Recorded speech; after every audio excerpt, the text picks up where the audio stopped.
Mike says, Leon, great show as usual. How does Shabama Mahmood get away with the dog whistle comment you just played, but Lucy Powell was fired? One white MP and one black MP. Sounds like racism from the party crying racism. Yeah, absolutely right. And one from Teresa, who says, Mike, David, the mastermind extraordinaire Lammy, strikes again. Hitler Youth ended in 1945. Farage was born in 1964.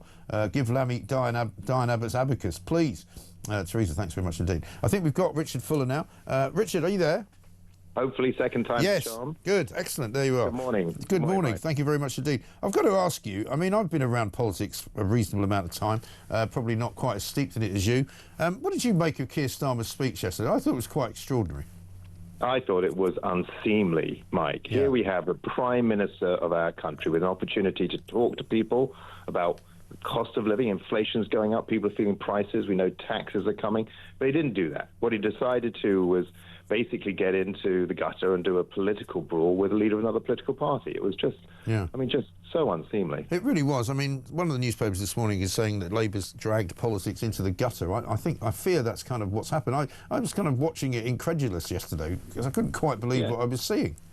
I've been trying to work out what on earth was the advice, what were they giving the advice to the Prime Minister? Yeah. I mean, just ignore the public, because the most important thing you can do is frame the choice at the next election as about being Labour and Reform. That's what you need to do, Prime Minister.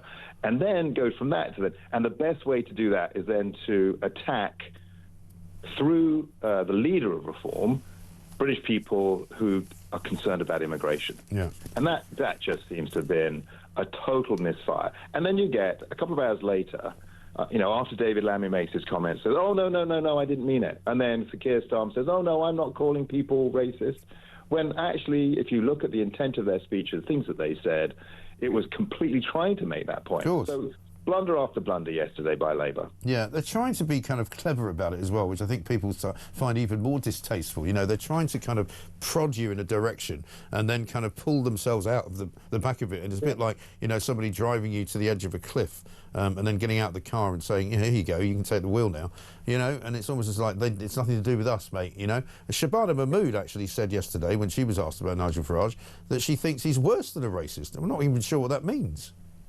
I think we've got to be, politicians, whatever your politics are, you've just got to be very careful with your rhetoric, your use of words these days, because it is easy to cause offence and it's easy to misjudge things. And look, I'm a Conservative. I believe the Conservative Party has the right sort of policies. I think there are legitimate arguments against reform, but those should be based on the policies of reform, not the personalities or some attempt to describe people who are saying, I think reform's a good choice in the next session, somehow as being out of touch or racist. I mean, for example, reform's policies where it comes to environment fell apart pretty much straight away. Right. You could talk about that. Or you could talk about reforms sort of, from my point of view, too much on favour of benefits for people, who people are not working, not contributing. I think that you can argue about that. You could, if you wanted to, look at some of the immigration policies of reform and talk about that, not just try and label a party as being racist. That, to me, was a fundamental misstep, and really the first thing you should learn in politics is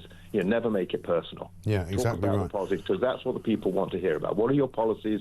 Where do you think things are right? Where do you think things are wrong? But this is, I think, where their problem lies, because Keir Starmer knows full well, one, he's the most unpopular Prime Minister in the history of time.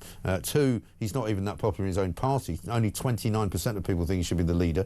If there was an election tomorrow for leader of Labour Party, Andy Burnham would beat him hands down. And when you see on the Telegraph front page today, the record business confidence plunging to a record low ahead of the Rachel Reeves budget in November, they don't really want to talk about the policies because they're messing it all up.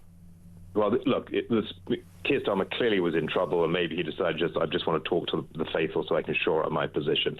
But you're exactly your businesses around the country, what self-employed people, what pensioners, what working people want to hear is, why is it that 1 year after Rachel Reeves saying it's a once in a parliament set of tax increases, not going to happen again, don't worry, we're all talking about the fact she's going to raise taxes again this November.